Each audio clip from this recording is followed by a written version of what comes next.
যিনি ধর্ষণ করেছে অবশ্যই তাকে শাস্তির আওতায় আনতে হবে। বাইতুল মুকাররমের স্কয়ারের পাশে দাঁড় করা বাংলার 18 কোটি মানুষের সামনে অবশ্যই তাকে ফাঁসির মঞ্চে ঝুলিয়ে হত্যা করতে হবে, যাতে করে ধর্ষককে দেখে কিয়ামত পর্যন্ত বাংলার জমিন থেকে ধর্ষণকারীরা ধর্ষণ করা বন্ধ করে দেয়। আজ পেপার পত্রিকা খুললেই প্রতিদিন গুম, খুন, হত্যা আর ধর্ষণের অঙ্গরাজ্যে পরিণত হয়েছে এই দেশটি। কথা বলেন ঠিক কিনা? প্রিয় ভাইরা আমার, মানব রচিত আইন দিয়ে অন্যায় থেকে মানুষকে বাধা প্রদান করা সম্ভব হয় নাই। মানব রচিত আইন দিয়ে জিনা বন্ধ করা যাবে না, মানব রচিত আইন দিয়ে চুরি বন্ধ করা যাবে না, মানব রচিত আইন দিয়ে ডাকাতি বন্ধ করা যাবে না, মানব রচিত আইন দিয়ে হত্যা আর ধর্ষণ বন্ধ করা যাবে না। যদি ধর্ষণ চিরতরে বন্ধ করতে হয়, আল্লাহর কোরআন যতদিন পর্যন্ত আমরা সংসদে প্রতিষ্ঠিত না করতে পারবো, আল্লাহর কসম এ বাংলার জমিন থেকে ধর্ষণ বন্ধ করা যাবে না। প্রিয় ভাইরা আমার, দেশ স্বাধীন হওয়ার পর থেকে শুরু করে আজ অবধি পর্যন্ত ধর্ষণের বিরুদ্ধে আইন আছে না নাই? আর একটু জোরে বলতে হবে, চুরির বিরুদ্ধে আইন আছে না নাই? যারা সিগারেট খায় এদের বিরুদ্ধে আইন আছে না নাই? সিগারেট খাওয়া কি বন্ধ হয়েছে? রোজার মাসে কি বন্ধ হয়েছে? চুরি করা কি বন্ধ হয়েছে?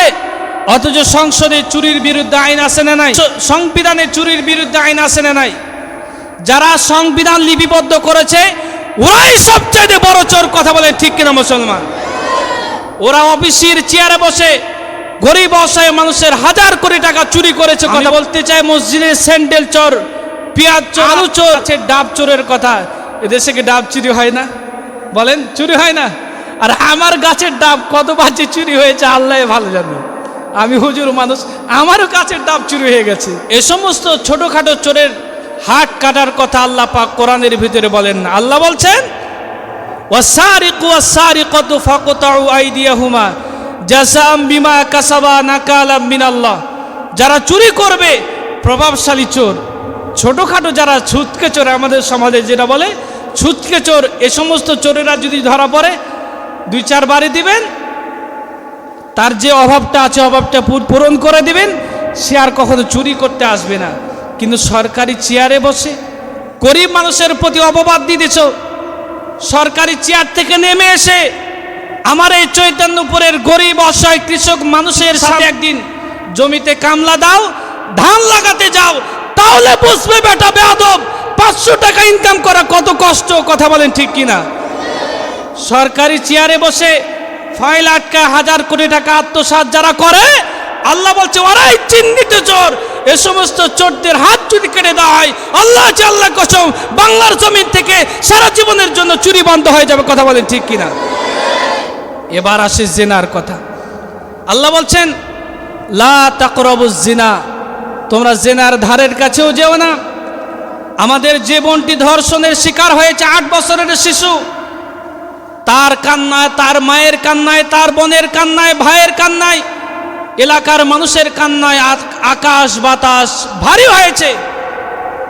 আজ বাংলার সংসদে যদি বিধান থাকতো যারা জেনার কাজে লিপ্ত হবে, আয-যানিয়াতু ওয়াজ-যানি ফাজলিদু কুল্লা ওয়াহিদিম মিনহুমা মিআতা জালদা, অবিবাহিত কোনো নারী পুরুষ হলে 100 ব্যত্রাঘাত করে 1 বছরের জন্য তাকে শাস্তি দেওয়া হবে, দেশ থেকে বের করে দেওয়া হবে।